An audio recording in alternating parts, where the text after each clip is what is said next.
আপনি তো ছেলে ডাক্তার না দেখিয়ে একজন মেয়ে গাইনি ডাক্তার দেখালেও পারতেন।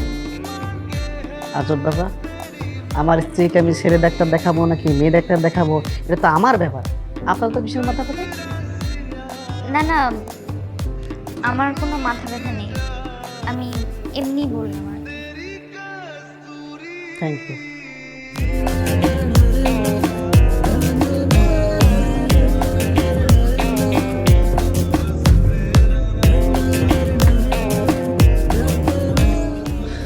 আচ্ছা, কোনো সমস্যা নেই, আমি সব কিছু দেখে নিয়েছি।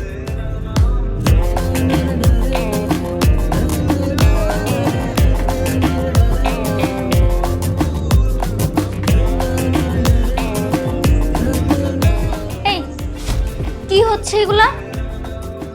আপনি চলে আসছেন, জাস্ট এ মিনিট। ঠিক আছে মিসেস অর্পিতা, আপনাকে যেসব সাবধানতা অবলম্বন করতে বলেছি সেগুলো মেনটেন করবেন, ঠিক আছে? ডাক্তার সাহেব, আমার স্ত্রীকে আবার কবে নিয়ে আসবো আপনার চেম্বারে? আপনি 4 সপ্তাহ পরে আসেন, আর আমি তো সব লিখে দিয়েছি, আপনি বাইরে থেকে প্রেসক্রিপশনটা কালেক্ট করুন। কিন্তু 4 সপ্তাহ পর তো আমি দেশে বাইরে থাকবো, আমার তো আসা সম্ভব না। আমি এক কাজ করবো, আমার স্ত্রীকে একা একাই আপনার কাছে পাঠিয়ে দেবো, আপনি যত রকম চেক আপ আছে করাই দিন, আমার কোনো সমস্যা নেই। কোনো সমস্যা নেই, আপনি একাই পাঠাবেন। জি জি, থ্যাংক ইউ। চলো ওঠো, আস্তে আস্তে।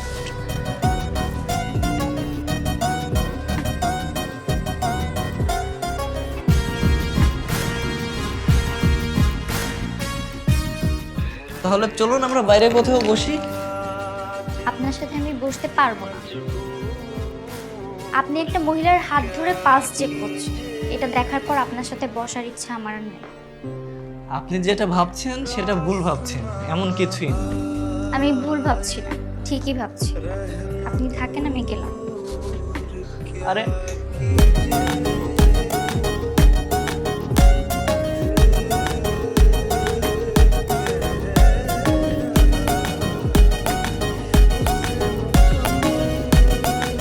মুনিয়া, মুনিয়া শুনুন, মুনিয়া, মুনিয়া দাঁড়ান, মুনিয়া।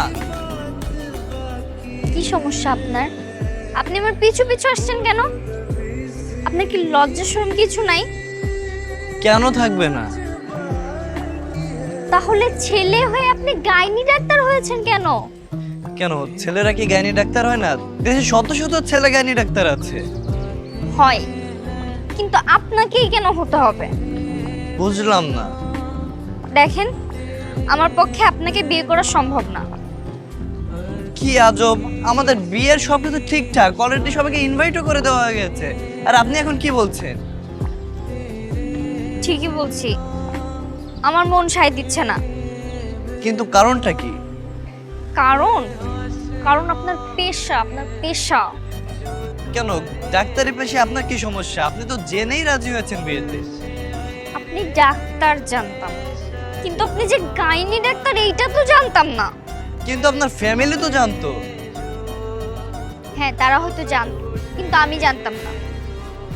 ও, জানতেন না তাই না? তো আপনার সমস্যাটা কোথায়?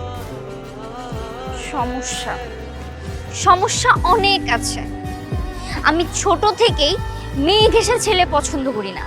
আর আমার এমন একজন মানুষের সাথে বিয়ে ঠিক হয়েছে যার পেশাই কিনা মেয়েদেরকে নিয়ে, সে অল টাইম 24টা ঘন্টা মেয়েদের সাথেই সাক্ষাৎ করে থাকবে। আর আমি বউ হিসেবে এটা কিভাবে মেনে নিব? আমার পক্ষে তো মেনে নেওয়া সম্ভব না। আর আমি কেন, পৃথিবীর কোনো স্ত্রী এটা মেনে নিতে পারবে না। আপনি কি এই যুগের মেয়ে? আপনি এই যুগের মেয়ে হয়ে কি সব চিন্তা ভাবনা করছেন?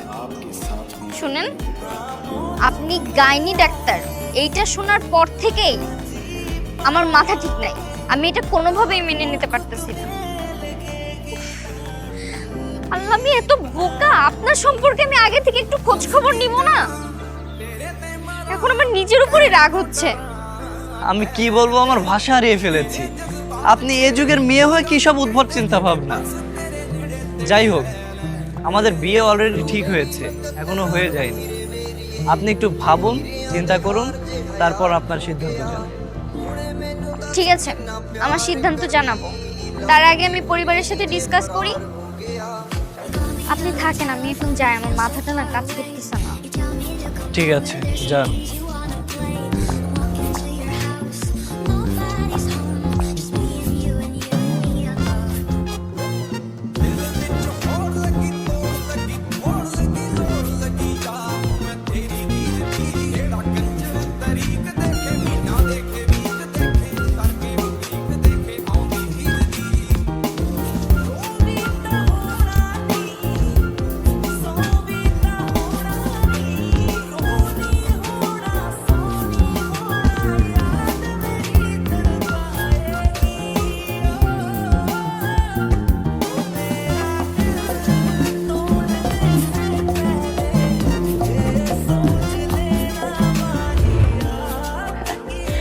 আসতেই হবে, আমার একমাত্র মেয়ে। আরে বাবা, পরে আসা আর বিয়েতে আসা কি এক জিনিস হলো? আচ্ছা আচ্ছা আচ্ছা, ঠিক আছে, আচ্ছা রাখছি। হ্যাঁ।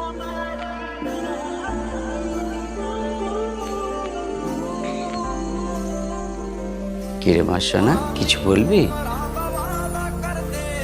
বাবা, বল। বাবা বলছিলাম কি, অন্য কোনো ছেলে দেখা যায় না? কি বলছিস তুই? বিয়ের 3 তারিখ পাকা হয়ে গেছে, সব লোকজনকে আমার বলা হয়ে গেছে, এখন আবার তুই বলছিস অন্য ছেলে দেখার কথা কেন? তবু একটু দেখো না বাবা, প্লিজ। আহা, সমস্যাটা কি বলবি তো? সমস্যা আছে, এই ছেলেকে আমার পক্ষে বিয়ে করা সম্ভব না। কেন সম্ভব না? মেয়েটাকে দেখতে তো ভালোই মনে হচ্ছে। তো এখন কি এমন হলো যে তুই ওকে বিয়েই করবি না? মেয়ের একদম ব্যাকডেটেড চিন্তা ভাবনা, সেকেলে মনে হয়। সেকেলে হতে যাবে কেন? ব্যাকডেটেড চিন্তা ভাবনার মেয়েরা অনেক লক্ষ্মী হয়। মা, তুমি জানো না ওর চিন্তা ভাবনা কেমন? কেমন সেটা আমাকে বলবি তো? ও আমার এই গাইনি বিষয়ে ডাক্তারি পেশাটা পছন্দ করে। হতেই পারে, বিয়ের আগে মেয়েরা ওরকম নানা রকম দুশ্চিন্তা করে। তুই ওকে বুঝিয়ে বলবি, ও তো আর জানে না যে এই পেশার গুরুত্ব কতটুকু। মা, আমি ওকে বিয়ে করতে পারবো না। কেন? কেন পারবি না? পারতেই হবে। আমি সবাইকে দাওয়াত দিয়েছি, মান সম্মানের ব্যাপার। এখন যে সবাই শুনে বিয়ে ভেঙে গেছে, তখন কি হবে? বিয়ে তোকে এখানে করতেই হবে। তাই বলে বদনামের ভয়ে বিয়ে করতেই হবে? দেখ মা, তুই একটু আলোচনা করে দেখ না। আলোচনা করে কোনো লাভ নেই, কারণ সমস্যাটা আমার। আমি এটা কিছুতেই মেনে নিতে পারছি না বাবা। আহা, তোরা দুজনে শিক্ষিত, একটু আলোচনা করে দেখ না, পরবর্তীতে ও কোনো ডিগ্রি নিতে চায় কিনা। ঠিক আছে, ভেবে দেখি। ভাবি কোথায়? বৌমা বোধহয় রুমে আছে। ঠিক আছে, তুমি থাকো, আমি ভাবির সাথে একটু কথা বলে আসছি।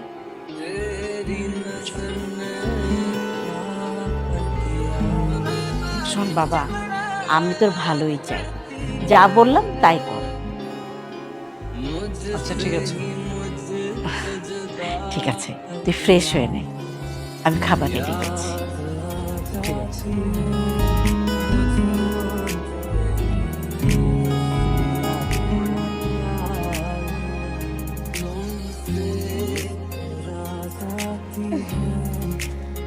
ভাবি কি করছো? এই তো সোনামণিদের সুন্দর সুন্দর নাম খুঁজছি। তোমার ভাতিজার নাম রাখতে হবে না, সেটা এখন থেকেই ঠিক করে রাখছি। তো ভাইয়ের সাথে কথা হয়েছে আজ? না। ভাইয়া তো ইউকেতে যেয়ে তোমাকে ভুলেই গেছে। আরে না না, ও আসলে ব্যস্ত আছে, আর ও সময় পেলেই আমাকে ফোন দেয়। তো ভাই আসবে কবে? আসবে তোমার বিয়ের আগেই আসবে। তা তুমি আজকে দুপুরে কই গেছিলা? কই আর যাব, তোমাদের হবু পাত্রের চেম্বারে গেছিলাম তাকে দেখতে। তাই তো কেমন দেখলা জামাই সাহেবটাকে? কেমন আর দেখবো, এত ভালো দেখেছি যে মনটাই খারাপ হয়ে গেছে। কেন? আচ্ছা ভাবি, ধরো ভাইয়া এই যে ইউকেতে থাকে, ভাইয়া যদি ইউকেতে অন্য নারীদের সাথে চলাফেরা করে, অন্য নারীদের হাত ধরে ঘুরে বেড়ায়, অন্য নারীদের সাথে সাক্ষাৎ করে, আর তুমি এটা জানতে পারো, তখন তোমার কেমন লাগবে তুমি বলো? ছি ছি, খুব খারাপ লাগবে। আমারও খারাপ লাগছে। কেন, জামাইয়ের চরিত্র অমন নাকি? আরে না, চরিত্র অমন না, কিন্তু ওর পেশাটাই তো অমন। ও গাইনি ডাক্তার, বুঝো না তুমি? হ্যাঁ, আমারও না প্রথমে শুনে কেমন জানি লেগেছিল। আচ্ছা ভাবি, তুমি তো একজন গর্ভবতী নারী, এখন তুমি তো গাইনি ডাক্তার দেখাও, মহিলা ডাক্তারদেরকে দেখাও। তোমাকে যদি এখন বলা হয় যে তুমি ছেলে ডাক্তারদের কাছে যে চেক আপ করাও, তুমি কি পারবা? তোমার লজ্জা লাগবে না? না না, তো আমি পারবো না, আমার লজ্জা করবে। এইটাই এইটাই তাইলে বোঝো যে ওর কাছে কোন সব নারীরা চিকিৎসা করতে আসে, যাদের চরিত্র নেই, চরিত্রহীন, সেই সব নারীরাই ওই লোকটার পেশেন্ট। আরে না সবাই তো এক না। এখন দেখো তুমি কি করবা।